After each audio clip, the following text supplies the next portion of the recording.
What's up guys, Jay here and welcome back to another video. Today we're going to be diving into some more intricate guides and cover some things that are a little bit more specific instead of being very broad like normal. Today we're going to start going through each of the specific primary weapons the classes have and go over their specialties and the list of overclocks that they have in their arsenal to give you a better idea of the kinds of situations that those weapons are useful in, as well as an idea of the kinds of setups you might want to use its overclocks with. To kick things off and to give everyone a chance to fulfill their pyrotechnic fantasies, I'm starting off with the driller and his default and trusty mobile heat source, the crisper Flamethrower. So if you guys are ready, let's talk about the Flamethrower and the kinds of tricks it has access to so you can see if it's the primary weapon to add to your build. By the way, if you like this video and want to see more, subscribe to the channel to never miss another video. Fueled up and raring to go. So first, in order to understand what the Flamethrower's overclocks do, you need to understand what it does at a base level. I briefly went over the basic mechanics of the Flamethrower in my first two driller videos, but didn't really have time to dive deep into the finer details. The CRSPR, or crisper Flamethrower, is the driller's default primary weapon. As such, it's the one you have access to first, so it's important to get the hang of it because you'll have to use it for at least a little while. Flamethrower emits a stream of fire when the trigger is held, damaging enemies and quickly raising their temperature to ignite them. Creatures lit on fire take progressive damage over time. You can see the temperature gauge on the side of the enemy bug's health bar. Once it fills all the way up, they are lit on fire and take damage over time. Stronger bugs like Praetorians and Oppressors take longer to light on fire than smaller bugs like Grunts and Spitters. Flamethrower also leaves behind sticky flames on surfaces whenever the fire stream touches a part of the terrain. Sticky flames will rapidly damage enemies who walk through them, dealing extra damage. So not only does this thing burn on its own, but it leaves behind stuff that burns for after it's done burning. Flamethrower also has several other unique aspects. It has minor armor-piercing abilities due to not using bullets or explosives. What this means is that it can damage enemies through their armor plates, like the glyphic Praetorians or Guards. However, the damage is at a reduced rate. The weapon deals bonus damage to Glacial Strata enemy variants due to its nature as a fire weapon, and also to Mactera enemies since they are made of goo. A few more small things is that the Flamethrower can actually melt through organic material in egg hunt missions if you want. Although I would not personally recommend this tactic, it is there if you want it. Finally, this one might be a little complex and odd, but if you have an engineer using the Plascrete Mark II upgrade for the platform gun, then you can actually melt the platforms themselves. Not really sure why you would want to do that to your engineer friend, but hey, it's there if you want to use it. Good job. You're making good progress on your assignment. Now getting into the meat and potatoes of the Flamethrower, we have the overclocks it has access to. Currently, as of Season 4, the Flamethrower has 6 overclocks at its disposal. 2 clean, 2 balanced, and 2 unstable. So it actually has a good balance between complex and simple choices. The reason I chose this gun to start off with is because I actually have all but one overclock for this gun, and the only one I'm missing is Sticky Additive. But based on what it says, I think I can make a good assessment of how effective it is. On that note, we're going to start with the clean overclocks, and we might as well start with Sticky Additive. The description for this one reads, "Special additive compound extends the sticky flame duration and increases direct damage." Well, that essentially tells you what this overclock is used for. To be more specific, it adds +1 to your direct damage and adds 1 second to the duration of your sticky flames. Pretty much this is the safest option you have for just giving you more damage output without sacrificing anything. If you are looking for a way to just up your damage consistently and safely, then this one, in theory, will be perfect for you. Alternatively, if you want to stick to clean overclocks, your other option is lighter tanks. This one reads, "Lighter weight gear means more fuel and sandwiches." Now, I'm not sure where exactly the sandwiches come into play, and I would very much like to know what kind they are, but basically this overclock simply gives you more maximum fuel reserves. To be specific, it gives +75 to the maximum fuel reserves. There isn't really much to say about this overclock as it's pretty self-explanatory and universal. This one is similar to Sticky Additive in that it is a very safe option, which makes sense of it being a clean overclock. You can never go wrong with simply adding more ammo to use, which lets you burn more things. Moving on to the balanced overclocks, the first one is compact feed valves.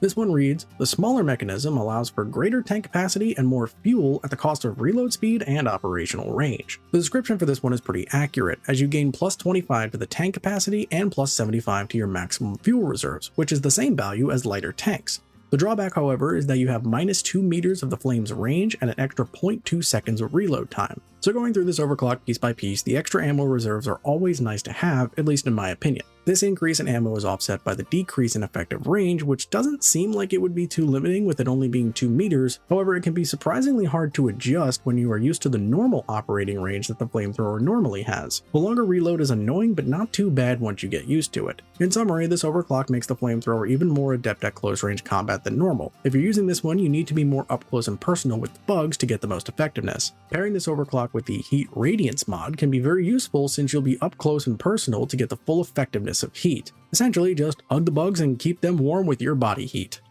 The next balanced overclock option we have is Fuel Stream Diffuser. The description says increases operation range but decreases the fuel flow rate. This describes it pretty well, with more range but slower rate of fire essentially. To be precise, it's a range increase of 5 meters and a flow rate decrease of 1.2. Personally, this is actually my go-to overclock, at least for just standard build setups. It gives the flamethrower more range, which to me is the one thing the flamethrower lacks in, and the flow rate does lower your damage technically, but it also allows you to be more efficient with your fuel consumption. If you prioritize damage increasing modifications, then you can use this overclock to good effectiveness, especially on lower hazard leveled content. Essentially, think of this as an inverse to compact feed valves, giving you an increase in range and extending your damage instead of lowering it. Now we're moving on to the big bad unstable overclocks, and the flamethrower has some really interesting options, both of which are great for letting out your inner pyrotechnics. The first one we have is Face Melter, which has a fantastic description. This crazy bit of tweaking will give a big boost in damage and flow rate, but at the cost of operational range and tank capacity. This one turns the flamethrower into an insane damage machine, capable of melting through essentially anything you want. Breaking it down specifically, it adds +4 to the weapon's damage and increases the flow rate by 1.8. To compensate for this, it reduces your flame's range by 3 meters and your tank's size by 15. This is the overclock you want to use when you just want to set everything on fire, which may possibly include your teammates. With the increase in damage and flow rate, you can set things on fire so fast that even things that would normally be a pain to get rid of suddenly turn to ash in a matter of seconds. The lower range and less tank size can be tricky to get used to, but it has a similar feel to compact feed valves, albeit a little bit more since the range reduction is higher. While the tank size is reduced, the overall fuel reserves are not, so your ammo reserves are still just as manageable. This is probably my personal favorite overclock to run, as it just vaporizes things so fast and can make even bosses or mini-boss encounters so much easier. Pair this thing up with mods like triple filtered fuel or any kind of damage increasing mods, and you will delete things so fast that you will find it difficult to go back to anything else after being exposed to it.